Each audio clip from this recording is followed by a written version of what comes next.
lagi terima.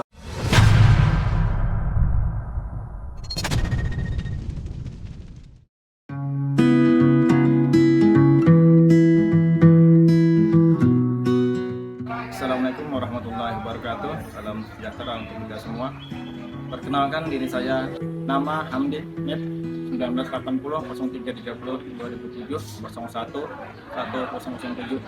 Tempat tugas saya yaitu Satuan Polisi Pamong Praja Kota Banjarmasin, bidang Cibung dan Tranmas.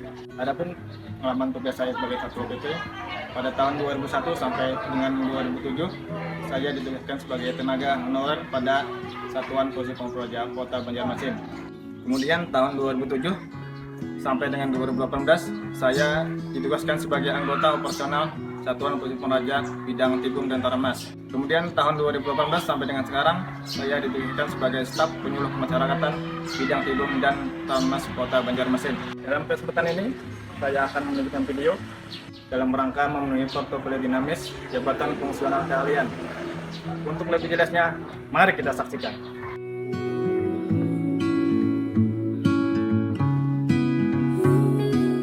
Analisis aspek sanksi peraturan daerah Kota Banjarmasin nomor 14 tahun 2015 tentang perubahan atas peraturan daerah Kota Banjarmasin nomor 20 tahun 2013 tentang penyelenggaraan kebersihan, keindahan, ketentraman dan kesehatan lingkungan. Latar belakang: berdasarkan kewenangan yang diamanatkan Undang-Undang Nomor 23 Tahun 2014, Satuan Polisi Pamong Praja mempunyai kewenangan non-justisia dan justisia, sehingga sangat diperlukan kemampuan dan sumber daya aparatur yang cakap dan handal dalam melaksanakan tugas dan kewenangannya untuk menjaga ketertiban umum, ketentraman masyarakat, penegakan peraturan daerah dan peraturan kepala daerah. Beberapa kejadian pada saat pelaksanaan kegiatan penertiban sering dijumpai baik di media sosial maupun di media lainnya. Berbagai cuplikan mengenai arogansi yang ditunjukkan oleh para petugas Satuan Polisi Pamong Praja yang terkesan main hakim sendiri tanpa memperhatikan sisi kemanusiaan terhadap para pedagang maupun pelanggan ketertiban lainnya. 2. Pembahasan masalah dalam pelaksanaan tugasnya. Satuan Polisi Pamong Praja Kota Banjarmasin dalam melaksanakan tugas, berdasarkan hasil pemantauan di lapangan, masih banyak masyarakat, khususnya masyarakat menengah ke bawah, tidak mengetahui apalagi memahami peraturan daerah atau peraturan kepala daerah beserta sanksi-sanksinya, sehingga mereka selalu benar dalam perspektif mereka sendiri.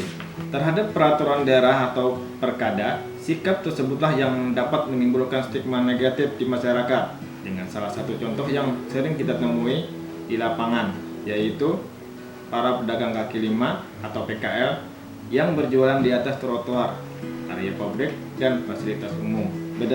Berdasarkan hal tersebut di atas, perlunya pemahaman dan dukungan dari seluruh aspek masyarakat terhadap peraturan daerah maupun perkada melalui media, baik itu cetak, elektronik, serta sosialisasi langsung kepada masyarakat mengenai pentingnya aturan dibuat dan dilaksanakan demi kenyamanan seluruh warga masyarakat Kota Banjarmasin. Dalam Peraturan Daerah Nomor 14 Tahun 2015 Pasal 12 huruf E disebutkan, pemerintah daerah melarang seseorang atau badan hukum melakukan. Di dalam Peraturan Daerah Nomor 14 Tahun 2015 Pasal 12 huruf E disebutkan, pemerintah daerah melarang seseorang atau badan melakukan mencuci kendaraan bermotor maupun tidak bermotor di badan jalan. Kemudian dalam pasal 28 pada perda tersebut dimaksud yang merupakan bentuk penyelesaian atau pembinaan terhadap pelanggar K4 adalah bentuk dari pembinaan, dapat dilakukan melalui kegiatan pertama, sosialisasi dan penyuluhan produk hukum daerah. Kedua, bimbingan teknis kepada aparat dan pejabat perangkat daerah. Selain pembinaan sebagaimana yang dimaksud, pembinaan yang dilakukan mulai dari sikap. 3. Meteorologi analisis. Analisis sanksi dalam Peraturan Daerah Kota Banjarmasin Nomor 14 Tahun 2015 tentang perubahan atas Peraturan Daerah Nomor 20 Tahun 2013 tentang penyelenggaraan kebersihan, keindahan, ketertiban dan kesehatan lingkungan. Adapun metode yang dilakukan yaitu analisis statistik deskriptif, di mana akhir dari Analisis ini adalah kesimpulan dari dampak permasalahan yang timbul dari peraturan daerah. Dalam implementasinya atau penerapannya diharapkan Satuan Polisi Pampraja Kota Banjarmasin dapat bersikap lebih bijak dan tegas dalam menanggapi pelanggar peraturan daerah.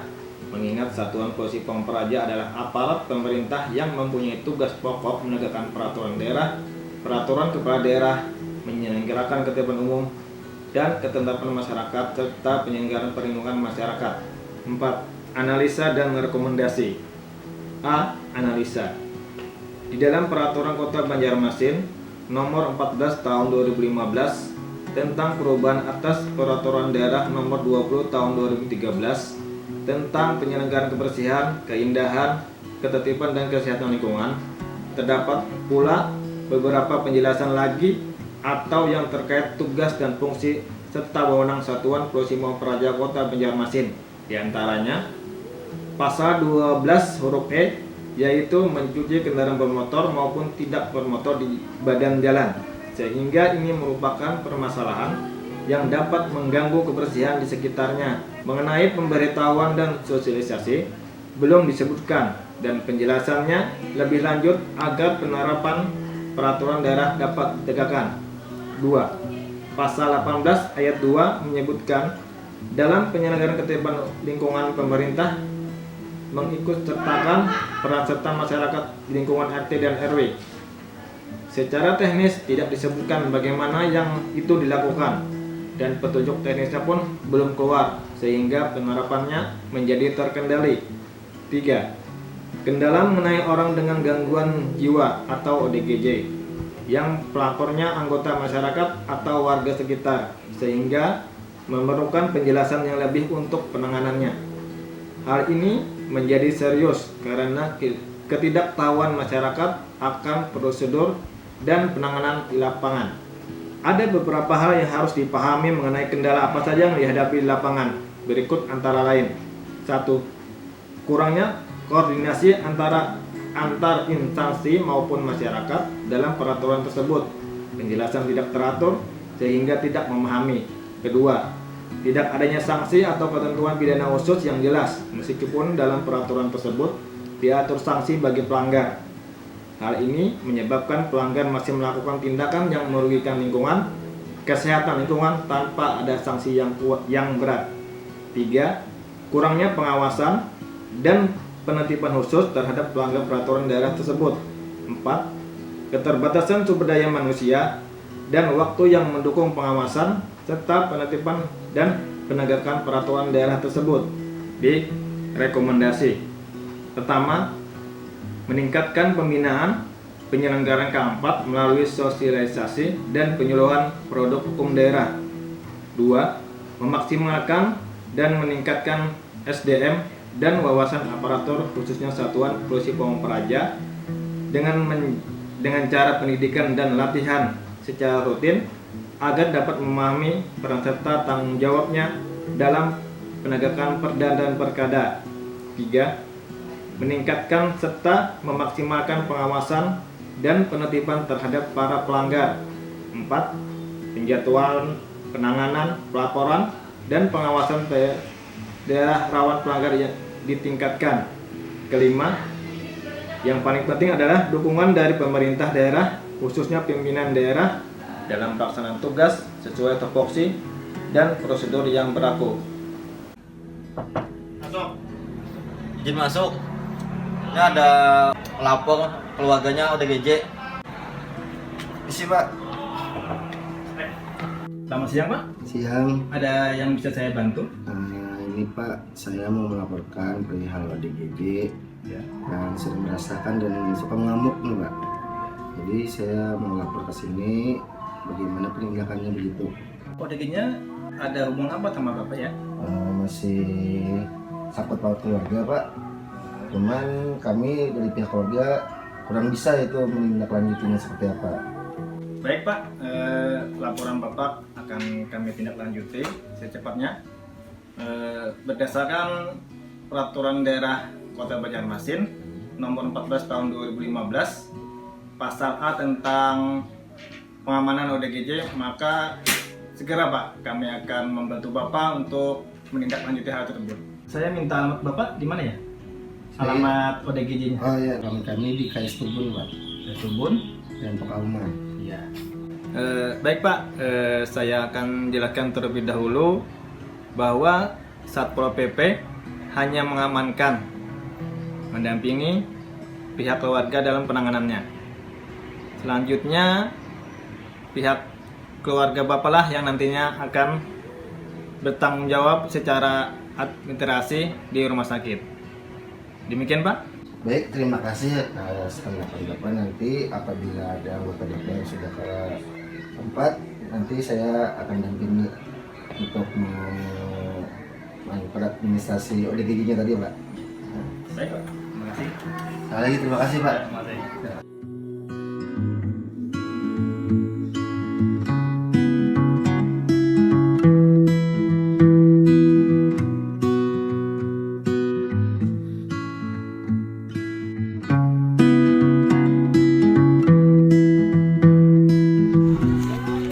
Minta maaf Bu, kami dari Satpol PP ingin memberi himbauan berhubung itu sedang di depan sekolah, maka kami dari Satpol PP ingin memberi himbauan terkait pelarangan ikan air yang berjualan di depan sekolah.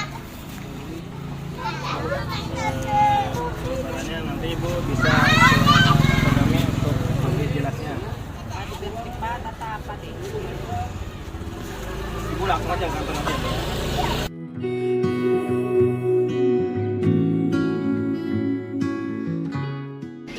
Assalamualaikum warahmatullahi wabarakatuh. Waalaikumsalam. Izin Kabid Tibum Kasiop serta Kasih Samapta, izinkan saya untuk menyampaikan program atau rencana program untuk bulan Februari tahun 2023. Yang pertama, untuk penanganan gangguan ketertiban umum, kita akan mengadakan patroli rutin atau mengulang tempat-tempat yang telah ditertibkan untuk awasi kembali. Kemudian membentuk tim trial seperti WRC atau unit reaksi cepat apabila ada laporan mendadak. Selanjutnya sosialisasi peraturan daerah atau perkada itu dengan menggunakan mobil penerangan atau pengeras suara, kemudian menyampaikannya lewat medsos atau Instagram Satpol PP Kota Banjarmasin. Selanjutnya yang ketiga yaitu keselamatan untuk anggota, menyaring kembali anggota-anggota baru agar bisa dipakai untuk perpanjangan kontrak. Kemudian untuk anggota lagi itu ada rencana tes BNN yang telah diprogramkan pimpinan kita. Kemudian hasil dari program tersebut adalah penurunan atau penurunan pelanggaran perda atau perkada atau kasus, paling tidak mengurangi kasus yang ada. Kemudian aparat pelaksana itu adalah anggota Satpol PP ASN atau tenaga kontrak. Kemudian penanggung jawab, kepala satuan, waktu itu menyesuaikan sesuai jadwal nanti pada waktu pelaksanaan. Demikian rencana program dari kami. Mohon saran. Assalamualaikum warahmatullahi wabarakatuh.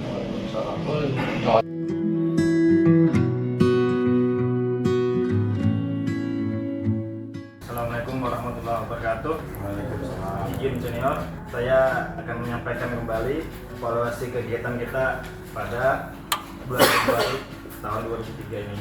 Yang pertama, menyikapi adanya laporan warga perihal portal yang melindungi gang atau komplek. Yang kedua, menanggapi dari masyarakat tentang maraknya ODGJ yang ada di wilayah Banjarmasin Selatan. Kemudian mengenai pelatihan anggota, apakah kita memerlukan narasumber yang lebih berkompeten lagi untuk mengadakan pelatihan bagi anggota. Yang keempat, menanggapi laporan adanya bangunan-bangunan liar yang ada di Sutoyo. Untuk itu, saya meminta kepada senior untuk barangkali ada tanggapan-tanggapan lain, masukan untuk evaluasi kegiatan kita bulan Februari ini. Izin kepada Saudara Bambang, apakah ada tanggapan mengenai kegiatan laporan warga tersebut? Yang pertama mengenai kursi tidur, portal. Yang kedua mengenai PKR. ODGJ. ODGJ. Yang ketiga masalah Pelatihan anggota. pelatihan anggota. Oke, Terima kasih kepada Saudara Hamdi atas evaluasi kegiatan triwulan pertama di tahun 2023 ini. Ulun cuma menanggapi mengenai pelatihan yang pertama. Kepelatihan ini kalau bisa narasumber harus yang lebih kompeten lagi. Yang kedua mengenai waktu dan jarak lebih dipercepat lagi. Terus mengenai anggota sendiri, untuk kendala yang pertama dari segi absen tolong ditingkatkan kembali, untuk kehadiran mereka ditingkatkan kembali juga. Kira-kira itu aja tanggapan ulun mengenai evaluasi kegiatan dari Saudara Hamdi. Terima kasih. Terima kasih pada Dr. Bang. Mungkin ada tanggapan lain dari taruhannya?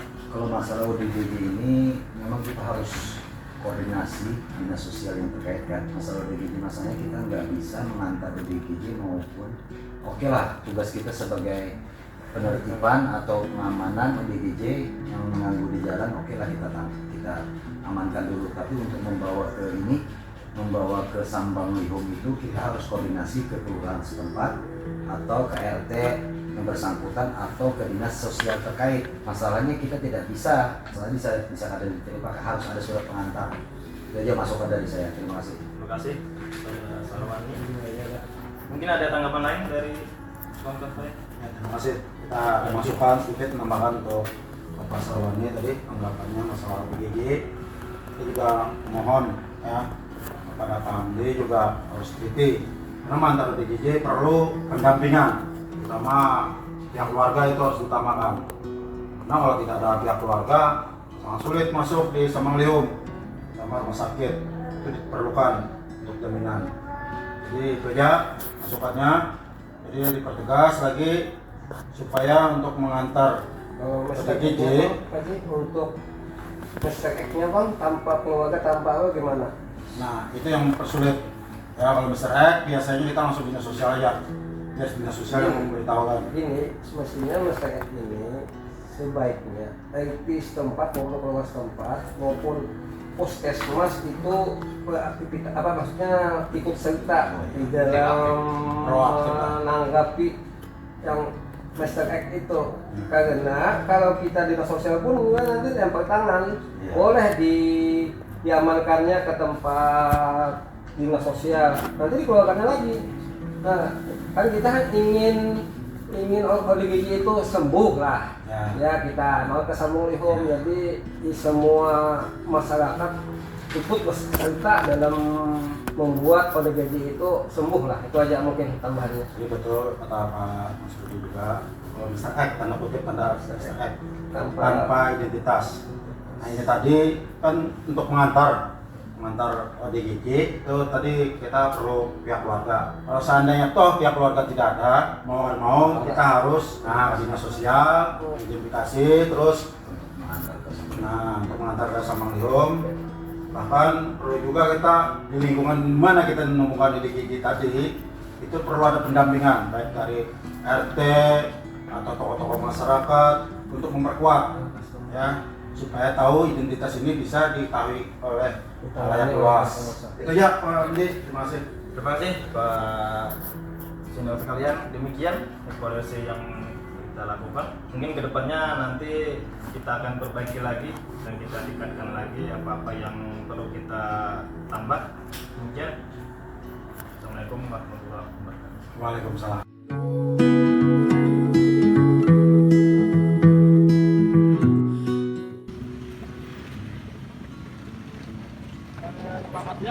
Selamat siang. Kami dari Satpol PP Kota Masing ingin memberitahukan Bapak bahwa hari ini kami Pak dari Satpol PP melakukan kegiatan pengaturan terhadap pelanggaran peraturan daerah Kota Banjarmasin nomor 14 tahun 2015 atas Perda 20 tahun 2013 tentang pencegahan dan kesehatan lingkungan. Itu Bapak diminta untuk memindahkan kejadian yang melanggar.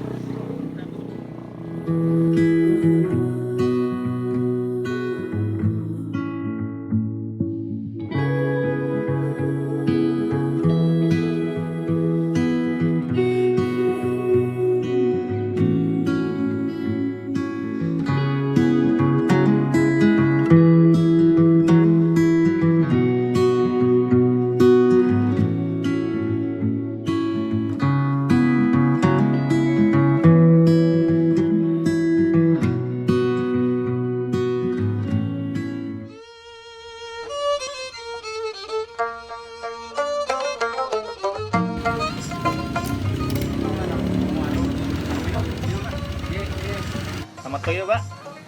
Lagi Pak. Gimana Pak? Santai ngopi Pak enak. Gimana kabar Pak? Baik Pak, alhamdulillah. Ben dari mana? Oh dari itu Pak, dari jalan-jalan. Bapak sudah sering kemari Pak? Gue rancok, gue acil, ngopi lah cila. Rancok benar belum ngopi. Ben kadang ngopi gak Pak? Ngopi minum lah lah. Saya mau tanya Pak, Ya. Bapak tahu pengemis di jalan itu ya Pak? Oh pengemis pengamen yang di perempatan lampu merah itu Pak? Iya. Oh oke. Apakah aktivitas mereka itu mengganggu pengguna jalan? Turun lah. Mereka mengganggu. Tapi pendapat masyarakat yang lain kan macam-macam versinya Pak. Alangkah bagusnya Pak, jangannya pemerintah nih manukan gitu nah. Gasan bagiannya begawi yang layak supaya jangan di lampu-lampu merah perempatan kayak itu nah Pak. Kalau menurut Bapak solusi terbaik untuk mereka gimana Pak? Kira-kira? Dibina, dikasih pekerjaan yang layak lah, yang layak. Tapi coba kebanyakan pengemis